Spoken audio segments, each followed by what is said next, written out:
আমাদের দলনেত্রী মমতা বন্দ্যোপাধ্যায় রাজ্যের মুখ্যমন্ত্রী তিনি নিজে সুপ্রিম কোর্টে কেস ফাইল করেছেন এবং সংবিধান আমাকে সেই সুযোগ দিয়েছে যে আমার কেস আমি নিজে লড়তে পারি। তিনি নিজে লড়েছেন তার কেস। দেশের সর্বোচ্চ আদালতে তিনি নিজে সশরীরে উপস্থিত হয়ে সাধারণ মানুষের জন্য প্রশ্ন করেছেন। গত ফেব্রুয়ারি মাসে সে চিত্র আপনারা সবাই দেখেছেন।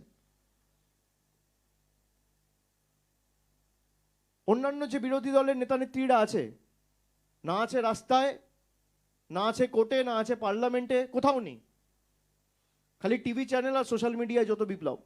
আমাদের দলনেত্রী মমতা বন্দ্যোপাধ্যায় রাজ্যের মুখ্যমন্ত্রী তিনি নিজে সুপ্রিম কোর্টে কেস ফাইল করেছেন এবং সংবিধান আমাকে সেই সুযোগ দিয়েছে যে আমার কেস আমি নিজে লড়তে পারি।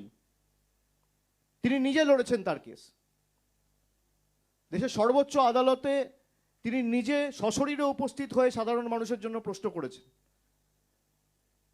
গত ফেব্রুয়ারি মাসে সে চিত্র আপনারা সবাই দেখেছেন। অন্যান্য যে বিরোধী দলের নেতানেত্রীরা আছে, না আছে রাস্তায়, না আছে কোর্টে, না আছে পার্লামেন্টে, কোথাও নেই, খালি টিভি চ্যানেল আর সোশ্যাল মিডিয়ায় যত বিপ্লব।